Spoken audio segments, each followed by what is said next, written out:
Hello everyone, welcome back to our YouTube channel. My name is Zara Khan and आज हम इस video में some advanced phrasal verbs practice करेंगे with the Hindi and English meaning. इसके अलावा हम examples भी practice करेंगे अपनी English को और भी ज़्यादा improve करने के लिए. So बिना देरी के हुए हम start करते हैं. Carry out. Carry out का मतलब होता है अंजाम देना, पूरा करना, किसी चीज को अंजाम देना या पूरा करने के लिए आप फ्रेजल वर्ब्स इस्तेमाल कर सकते हैं कैरी आउट.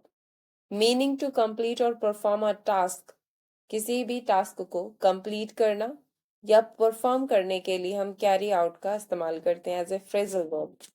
एग्जाम्पल चेक करेंगे. वैज्ञानिक ने एक महत्वपूर्ण प्रयोग अंजाम दिया. The scientist carry out an important experiment. यहाँ पर साइंटिस्ट को रिप्लेस करके आप किसी सब्जेक्ट का इस्तेमाल कर सकते हैं, जैसे कि Raju carried out an important work या Pankaj carried out an important task. So subject को चेंज करके आप यहाँ पर किसी भी वर्क को अंजाम देने के लिए आप यहाँ पर कैरीड आउट फ्रेजल वर्ब का इस्तेमाल कर सकते हैं अपने कॉन्वर्सेशन में. So this is very easy trick. अगर हम अपने इंग्लिश को इम्प्रूव करना चाहते हैं तो पर डे के प्रैक्टिस से भी हम चाहें तो अपने इंग्लिश को इम्प्रूव कर सकते हैं rather than common. Now next, run into. Run into का मतलब होता है अचानक मिलना या टकराना, और ये कॉमन वर्ड है जो हम अधिकतर अपने कॉन्वर्सेशन में यूज करते हैं. रन इनटू अचानक मिलना या टकराना, जिसके लिए आप फ्रेजल वर्ब इस्तेमाल कर सकते हैं run into. Meaning to meet someone unexpectedly, किसी भी इंसान से या किसी भी व्यक्ति से मिलना, लाइक जो कि कंफर्म ना हो, बिना सोचे समझे अचानक किसी से मिलना, दैट टाइम पर आप ये फ्रेजल वर्ब रन इनटू का इस्तेमाल कर सकते हैं. एग्जाम्पल हम प्रैक्टिस करेंगे. मैं मॉल में अपने पुराने दोस्त से अचानक मिला. मैं मॉल में अपने पुराने दोस्त से अचानक मिला, जो कि ये पास्ट में सेंटेंस बन रहा है. सो दैट्स वाई यहाँ पर हम वर्ब टू का इस्तेमाल करेंगे, जो कि हमारा रेन है. रन का रेन हो जाता है हमारा verb two. So I ran into my old friend at the mall. I ran into my old friend at the mall. Now next is come up with. Come up with का मतलब होता है सोच निकालना, समाधान निकालना. किसी भी तरह का सोच निकालना, समाधान निकालने के लिए आप फ्रेजल वर्ब इस्तेमाल कर सकते हैं come up with.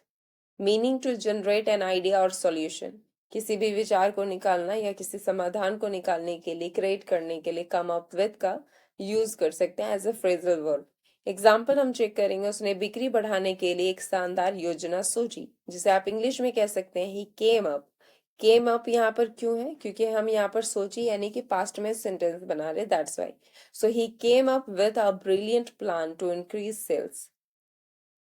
Now next, get over. Get over का मतलब होता है भूल जाना, उबर जाना, किसी चीज से बाहर निकालना खुद को या किसी चीज को भुला देना. दैट टाइम पर गेट ओवर का इस्तेमाल करते हैं as a phrasal verb. Meaning to recover from an illness or setback, किसी भी इलनेस से खुद को रिकवर करना या कम बैक करना, दैट टाइम पर you can use as a phrasal verb get over. Example check करेंगे. उससे ब्रेकअप से उबरने में कई महीने लगे.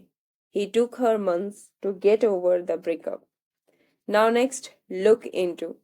Look into का मतलब होता है जांच पड़ताल करना, ध्यान देना. जांच पड़ताल करना या ध्यान देने के लिए हम look into का यूज कर सकते हैं. मीनिंग टू इन्वेस्टिगेट और एग्जामिन, किसी चीज का इन्वेस्टिगेशन करना या एग्जामिन करने के लिए हम फ्रेजल वर्ब लुक इनटू का इस्तेमाल कर सकते हैं. पुलिस इस मामले की जांच कर रही है. So the police are looking into the matter. Looking into the matter ये एक वर्ब फोर है. सो दैट्स वाई यहाँ पर आईएनजी का इस्तेमाल किया गया लुक के साथ. Now next, put off. Put off का मतलब होता है टालना या स्थगित करना. पुट ऑफ का मतलब क्या है? टालना या स्थगित करना. Meaning to postpone or delay, किसी भी चीज को टाल देना, स्थगित कर देना. सो दैट टाइम पर you can use phrasal verb put off. Example check करेंगे. खराब मौसम के कारण बैठक स्थगित कर दी गई, जिसे आप इंग्लिश में कह सकते हैं the meeting was put off due to bad weather. Now next, turn down. Turn down का मतलब होता है अस्वीकार करना, मना करना. Meaning to reject an offer or request, किसी चीज का ऑफर या रिक्वेस्ट को रिजेक्ट कर देने के लिए आप यहाँ पर टर्न डाउन का इस्तेमाल कर सकते हैं. एग्जाम्पल चेक करेंगे. उसने नौकरी का प्रस्ताव अस्वीकार कर दिया. So he turned down the job offer, कर दिया है, इट्स मीन कि ये पास्ट में सेंटेंस बन रहा है। सो दैट्स वाई यहाँ पर हमने ईटी का इस्तेमाल किया टर्न के साथ, turned down the job offer. Now next call of. Call of का मतलब भी होता है रद्द कर देना या रोक देना किसी चीज को। So meaning to cancel something, किसी चीज को कैंसिल कर देना, रद्द कर देना, रोक देना, दैट टाइम पर you can use call off. Example check करेंगे, बारिश के कारण मैच रद्द कर दिया गया। So the match was called off due to rain. हम एग्जाम्पल के साथ इसलिए प्रैक्टिस कर रहे हैं ताकि इसके लिए हम और भी ज़्यादा कन्वीनियंट हो पाए और हम अपने लाइक कॉन्वर्सेशन में इजीली हम इन सारे फ्रेजल वर्ब का इस्तेमाल कर पाए। Now next is give in. Give in का मतलब होता है हार मानना, झुकना, हार मानना या झुकना, जिसके लिए आप यूज कर सकते हैं मीनिंग टू सरेंडर और यील्ड। एग्जाम्पल, उसने दबाव के आगे हार मान ली और अपना निर्णय बदल दिया। So she gave in to the pressure and changed her decision. Now next is break down. Break down का मतलब होता है खराब हो जाना, भावुक हो जाना, यानी कि हम इमोशन के लिए भी यूज करेंगे और किसी चीज के खराब होने के लिए लाइक इक्विपमेंट है, मशीनरी है, तो हम इसके लिए ब्रेक डाउन यूज कर सकते हैं। Meaning to stop functioning or to become emotional. So stop functioning, functioning यानी जो भी चीज़ें फंक्शन करता है उसके खराब होने के लिए हम ब्रेक डाउन का इस्तेमाल कर सकते हैं।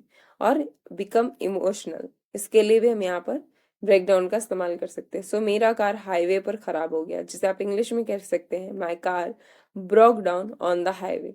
ब्रेक का ब्रोक यहाँ पर जो है ये वर्ब टू है, ये पास्ट में सेंटेंस बन रहा है, सो दैट्स वाई यहाँ पर हमने वर्ब टू लिया, ब्रेक का broke down on the highway.